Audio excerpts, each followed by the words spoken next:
Chapter 5. When I came home to West Egg that night, I was afraid for a moment that my house was on fire.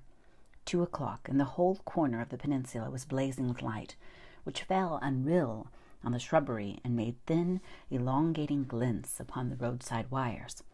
Turning a corner, I saw that it was Gatsby's house, lit from tower to cellar. At first I thought it was another party, a wild rout that had resolved itself into hide-and-go-seek, or sardines in the box, with all the house thrown open to the game. But there wasn't a sound, only wind in the trees, which blew the wires and made the lights go off and on again, as if the house had winked into the darkness. As my taxi groaned away, I saw Gatsby walking toward me across his lawn. "Your place looks like the World's Fair," I said. "Does it?" He turned his eyes toward it absently. "I have been glancing into some of the rooms. Let's go to Coney Island, old sport, in my car." "It's too late." "Well, suppose we take a plunge in the swimming pool. I haven't made use of it all summer." "I've got to go to bed." "All right." He waited, looking at me with suppressed eagerness. "I talked with Miss Baker," I said after a moment. "I'm going to call up Daisy tomorrow and invite her over here to tea." "Oh, that's all right," he said carelessly. "I don't want to put you in any trouble." "What day would suit you?" "What day would suit you?" he corrected me quickly. "I don't want to put you to any trouble, you see." "How about the day after tomorrow?" He considered for a moment, then with reluctance. "I want to get the grass cut," he said. We both looked down at the grass. There was a sharp line where my ragged lawn ended, and the darker, well-kept expanse of his began. I suspected that he meant my grass. "There's another little thing," he said uncertainly, and hesitated. "Would you rather put it off for a few days?" I asked. "Oh, it isn't about that. At least," he fumbled with a series of beginnings. "Why, I thought... Why, look here, old sport. You don't make much money, do you?" "Not very much." This seemed to reassure him, and he continued more confidently. "I thought you didn't. If you'll pardon my... You see, I carry on a little business on the side, a sort of sideline, you understand, and I thought that if you don't make very much, you're selling bonds, aren't you, old sport?" "Trying to." "Well, this would interest you. It wouldn't take up much of your time, and you might pick up a nice bit of money. It happens to be a rather confidential sort of thing."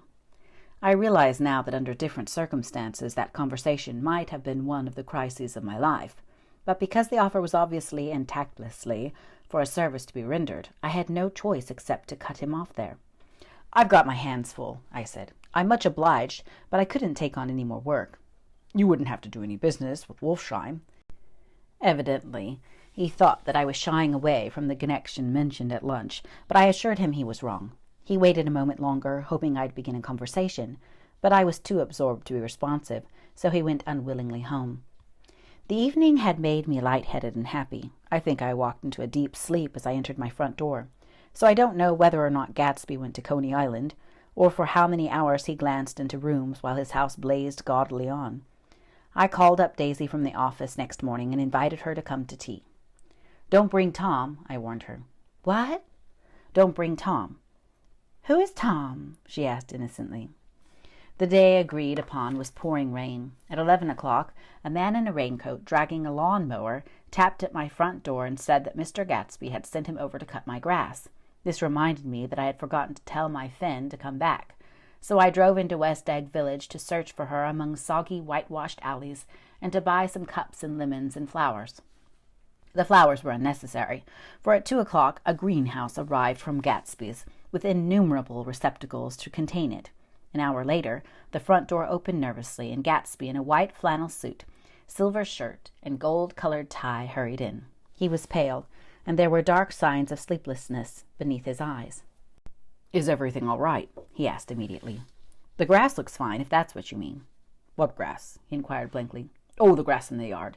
He looked out the window at it, but judging from his expression, I don't believe he saw a thing. "Looks very good," he remarked vaguely. "One of the papers said they thought the rain would stop about 4. I think it was the Journal. Have you got everything you need in the shape of tea?" I took him into the pantry, where he looked a little reproachfully at the Finn. Together we scrutinized the 12 lemon cakes from the delicatessen shop. "Will they do?" I asked. Of course, they're fine," he said hollowly. "Old sport." The rain cooled about 3:30 to a damp mist. through which occasional thin drops swam like dew. Gatsby looked with vacant eyes through a copy of Clay's Economics, starting at the finished tread that shook the kitchen floor, and peering towards the bleared windows from time to time, as if a series of invisible but alarming happenings were taking place outside. Finally he got up and informed me, in an uncertain voice, that he was going home. "Why's that?" "Nobody's coming to tea. It's too late." He looked at his watch as if there was some pressing demand on his time elsewhere. "I can't wait all day." "Don't be silly. It's just 2 minutes to 4. He sat down miserably, as if I had pushed him, and simultaneously there was the sound of a motor turning into my lane. We both jumped up, and a little harrowed myself, I went out into the yard. Under the dripping bare lilac trees, a large open car was coming up the drive. It stopped. Daisy's face, tipped sideways beneath a 3-cornered lavender hat, looked out at me with a bright, ecstatic smile. "Is this absolutely where you live, my dearest one?" The exhilarating ripple of her voice was a wild tonic in the rain. I had to follow the sound of it for a moment, up and down with my ear alone, before any words came through. A damp streak of hair lay like a dash of blue paint across her cheek, and her hand was wet with glistening drops as I took it to help her from the car. "Are you in love with me?" she said low in my ear. "Or why did I have to come alone?" "That's the secret of Castle Rackrent. Tell your chauffeur to go far away and spend an hour." "Come back in an hour, Ferdy." Then in a grave murmur, "His name is Ferdy." "Does the gasoline affect his nose?" "I don't think so," she said innocently. "Why?" To my overwhelming surprise, the living room was deserted. "Well, that's funny," I exclaimed. "What's funny?" She turned her head as there was a light, dignified knocking at the front door. I went out and opened it. Gatsby, pale as death, with his hands plunged like weights in his coat pockets, was standing in a puddle of water, glaring tragically into my eyes. With his hands still in his coat pockets, he stalked by me into the hall, turned sharply as if he were on a wire, and disappeared into the living room. It wasn't a bit funny. Aware of the loud beating of my own heart, I pulled the door to against the increasing rain. For half an hour there wasn't a sound. Then from the living room I heard a sort of choking murmur, and part of a laugh followed by Daisy's voice on a clear artificial note. "I certainly am awfully glad to see you again." A pause. It endured horribly. I had nothing to do in the hall, so I went into the room. Gatsby, his hands still in his pockets, was reclining against the mantelpiece in a strained counterfeit of perfect ease, even of boredom. His head leaned back so far that it rested against the face of a defunct mantelpiece clock, and from this position his distraught eyes stared down at Daisy, who was sitting, frightened but graceful, on the edge of a stiff chair. "We've met before," muttered Gatsby. His eyes glanced momentarily at me, and his lips parted with an abortive attempt at a laugh. Luckily, the clock took this moment to tilt dangerously at the pressure of his head, whereupon he turned and caught it with trembling fingers, and set it back in place. Then he sat down rigidly, his elbow on the arm of the sofa, and his chin in his hand. "I'm sorry about the clock," he said. My own face had now assumed a deep tropical burn. I couldn't muster up a single commonplace out of 1,000 in my head. "It's an old clock," I told him idiotically. I think we all believed for a moment that it had smashed in pieces on the floor. "We haven't met for many years," said Daisy, her voice as matter-of-fact as it could ever be. 5 years next November. The automatic quality of Gatsby's answer set us all back at least another minute. I had them both on their feet with the desperate suggestion that they help me make tea in the kitchen when the demoniac Finn brought it in on a tray. Amid the welcome confusion of cups and cakes, a certain physical decency established itself. Gatsby got himself into a shadow, and while Daisy and I talked, looked conscientiously from one to the other of us, with tense, unhappy eyes. However, as calmness wasn't an end in itself, I made an excuse at the first possible moment and got to my feet. "Where are you going?" demanded Gatsby in immediate alarm. "I'll be back." "I've got to speak to you about something before you go." He followed me wildly into the kitchen, closed the door, and whispered, "Oh, God," in a miserable way. "What's the matter?" "This is a terrible mistake," he said, shaking his head from side to side. "A terrible, terrible mistake." "You're just embarrassed, that's all." And luckily, I added, "Daisy's embarrassed, too." "She's embarrassed?" he repeated incredulously. "Just as much as you are." "Don't talk so loud." "You're acting like a little boy," I broke out impatiently. Not only that, but you're rude. Daisy's sitting in there all alone." He raised his hand to stop my words, looked at me with unforgettable reproach, and opening the door cautiously, went back into the other room. I walked out the back way, just as Gatsby had, when he had made his nervous circuit of the house half an hour before, and ran for a huge black knotted tree, whose massed leaves made a fabric against the rain. Once more it was pouring, and my irregular lawn, well shaved by Gatsby's gardener, abounded in small muddy swamps and prehistoric marshes. There was nothing to look at from under the tree except Gatsby's enormous house, so I stared at it, like Kant at his church steeple, for half an hour. A brewer had built it early in the period craze, a decade before, and there was a story that he'd agreed to pay 5 years' taxes on all the neighboring cottages if the owners would have their roofs thatched with straw. Perhaps their refusal took the heart out of his plan to found a family. He went into an immediate decline. His children sold his house, with the black wreaths still on the door. Americans, while willing, even eager to be serfs, have always been obstinate about being peasantry. After half an hour, the sun shone again, and the grocer's automobile rounded Gatsby's drive with the raw material for his servant's dinner. I felt sure he wouldn't eat a spoonful. A maid began opening the upper windows of his house, appeared momentarily in each, and leaning from the large central bay, spat meditatively into the garden. It was time I went back. While the rain continued, it had seemed like the murmur of their voices, rising and swelling a little now and then with the gusts of emotion.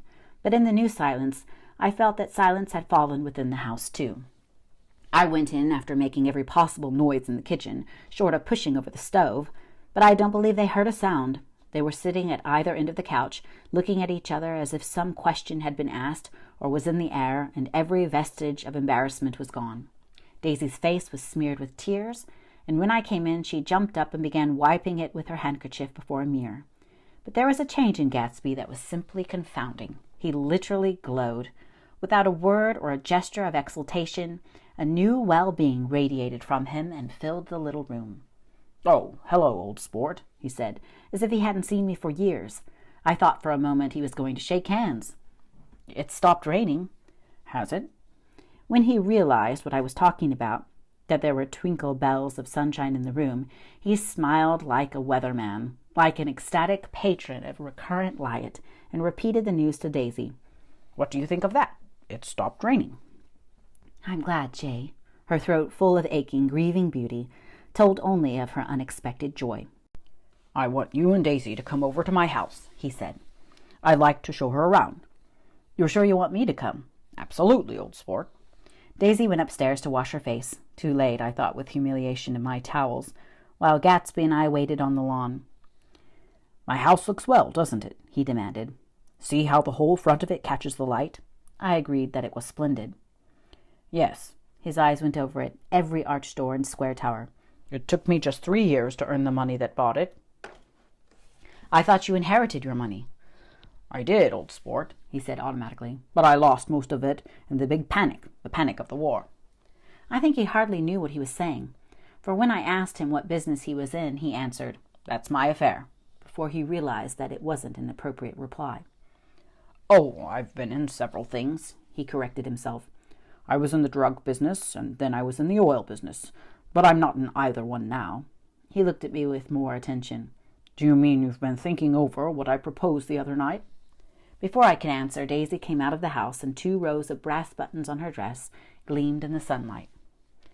"That huge place there?" she cried, pointing. "Do you like it?" "I love it, but I don't see how you live there all alone." "I keep it always full of interesting people, night and day. People who do interesting things, celebrated people." Instead of taking the short cut along the Sound, we went down to the road and entered by the big postern. With enchanting murmurs, Daisy admired this aspect or that of the feudal silhouette against the sky, admired the gardens, the sparkling odor of jonquils, and the frothy odor of hawthorn and plum blossoms, and the pale gold odor of kiss me at the gate. It was strange to reach the marble steps and find no stir of bright dresses in and out the door, and hear no sound but bird voices in the trees. And inside we wandered through Marie Antoinette music rooms and restoration salons. I felt that there were guests concealed behind every couch and table, under orders to be breathlessly silent until we had passed through. As Gatsby closed the door of the Merton College library, I could have sworn I heard the owl-eyed man break into ghostly laughter. We went upstairs, through period bedrooms swathed in rose and lavender silk and vivid with new flowers, through dressing rooms and pool rooms and bathrooms with sunken baths, intruding into one chamber where a disheveled man in pajamas was doing liver exercises on the floor. It was Mr. Klipspringer, the boarder. I had seen him wandering hungrily about the beach that morning. Finally, we came to Gatsby's own apartment, a bedroom and a bath, and an Adams study, where we sat down and drank a glass of some chartreuse he took from a cupboard in the wall. He hadn't once ceased looking at Daisy, and I think he revalued everything in his house according to the measure of response it drew from her well-loved eyes. Sometimes, too, he stared around at his possessions in a dazed way, as though in her actual and astounding presence none of it was any longer real. Once he nearly toppled down a flight of stairs. His bedroom was the simplest room of all, except where the dresser was garnished with a toilette set of pure dull gold. Daisy took the brush with delight and smoothed her hair, whereupon Gatsby sat down and shaded his eyes and began to laugh. "It's the funniest thing, old sport," he said hilariously. "I can't, when I try to." He had passed visibly through 2 states and was entering upon a third. After his embarrassment and his unreasoning joy, he was consumed with wonder at her presence. He had been full of the idea so long, dreamed it right through to the end, waited with his teeth set, so to speak, at an inconceivable pitch of intensity. Now, in the reaction, he was running down like an overwound clock. Recovering himself in a minute, he opened for us 2 hulking patent cabinets, which held his mass suits and dressing gowns and ties, and his shirts piled like bricks in stacks 12 high. "I've got a man in England who buys me clothes. He sends over a selection of things at the beginning of each season, spring and fall." He took out a pile of shirts and began throwing them one by one before us, shirts of sheer linen and thick silk and fine flannel, which lost their folds as they fell and covered the table in many-colored disarray. While we admired, he brought more, and the soft, rich heap mounted higher, shirts with stripes and scrolls and plaids and coral and apple green and lavender and faint orange, with monograms of Indian blue. Suddenly, with a strained sound, Daisy bent her head into the shirts and began to cry stormily. "They're such beautiful shirts," she sobbed, her voice muffled in the thick folds. "It makes me sad, because I've never seen such beautiful shirts before." After the house, we were to see the grounds and the swimming pool and the hydroplane and the midsummer flowers, but outside Gatsby's window it began to rain again. So we stood in a row looking at the corrugated surface of the Sound. "If it wasn't for the mist, we could see your home across the bay," said Gatsby. "You always have a green light that burns all night at the end of your dock." Daisy put her arm through his abruptly, but he seemed absorbed in what he had just said. Possibly it had occurred to him that the colossal significance of that light had now vanished forever. Compared to the great distance that had separated him from Daisy, it seemed very near to her, almost touching her.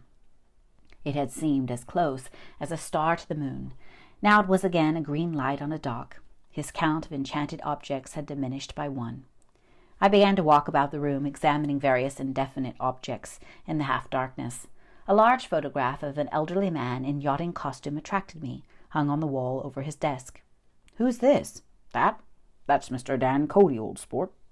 The name sounded faintly familiar. "He's dead now. He used to be my best friend years ago." There was a small picture of Gatsby, also in yachting costume, on the bureau. Gatsby with his head thrown back defiantly, taken apparently when he was about 18. "I adore it," exclaimed Daisy. "The pompadour. You never told me you had a pompadour, or a yacht." "Look at this," said Gatsby quickly. "Here's a lot of clippings about you." They stood side by side examining it. I was going to ask to see the rubies when the phone rang and Gatsby took up the receiver. "Yes, well, I can't talk now. I can't talk now, old sport. I said a small town. He must know what a small town is. Well, he's no use to us if Detroit is his idea of a small town." He rang off. "Come here, quick!" cried Daisy at the window. The rain was still falling, but the darkness had parted in the west, and there was a pink and golden billow of foamy clouds above the sea. "Look at that," she whispered, and then after a moment, "I'd like to just get one of those pink clouds and put you in it and push you around." I tried to go then, but they wouldn't hear of it. Perhaps my presence made them feel more satisfactorily alone. "I know what we'll do," said Gatsby. we'll have Klipspringer play the piano." He went out of the room calling, "Ewing!" and returned in a few minutes accompanied by an embarrassed, slightly worn young man with shell-rimmed glasses and scanty blonde hair. He was now decently clothed in a sports shirt, open at the neck sneakers, and duck trousers of a nebulous hue. "Did we interrupt your exercise?" inquired Daisy politely. "I was asleep," cried Mr. Klipspringer in a spasm of embarrassment. "That is, I'd been sleeping. Then I got up." "Klipspringer plays the piano," said Gatsby, cutting him off. "Don't you, Ewing, old sport?" "I don't play well. I don't hardly play at all. I'm all out of practice." "We'll go downstairs," interrupted Gatsby. He flipped a switch. The gray windows disappeared as the house glowed full of light. In the music room, Gatsby turned on a solitary lamp beside the piano. He lit Daisy's cigarette from a trembling match and sat down with her on a couch far across the room, where there was no light, save that the gleaming floor bounced in from the hall. Then Klipspringer had played the Love Nest. He turned around on the bench and searched unhappily for Gatsby in the gloom. "I'm all out of practice, you see.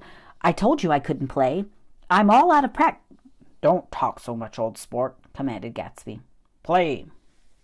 In the morning, in the evening, ain't we got fun? Outside the wind was loud, and there was a faint glow of thunder along the sound. All the lights were going on in West Egg now. The electric trains, men carrying, were plunging home through the rain from New York. It was the hour of a profound human change, and excitement was generating on the air. One thing sure and nothing surer. The rich get richer and the poor get children. In the meantime, in between time. As I went over to say goodbye, I saw that the expression of bewilderment had come back into Gatsby's face, as though a faint doubt had occurred to him as to the quality of his present happiness. Almost 5 years. There must have been moments, even that afternoon, when Daisy tumbled short of his dreams. Not through her own fault, but because of the colossal vitality of his illusion. It had gone beyond her, beyond everything. He had thrown himself into it with a creative passion, adding to it all the time, decking it out with every bright feather that drifted his way. No amount of fire or freshness can change what a man can store up in his ghostly heart. As I watched him, he adjusted himself a little, visibly. His hand took hold of hers, and as she said something low in his ear, he turned toward her with a rush of emotion. I think that voice held him most, with its fluctuating, feverish warmth, because it couldn't be overdreamed. That voice was a deathless song. They had forgotten me, but Daisy glanced up and held out her hand. Gatsby didn't know me now at all. I looked once more at them, and they looked back at me, remotely possessed by intense life. Then I went out of the room and down the marble steps into the rain, leaving them there together.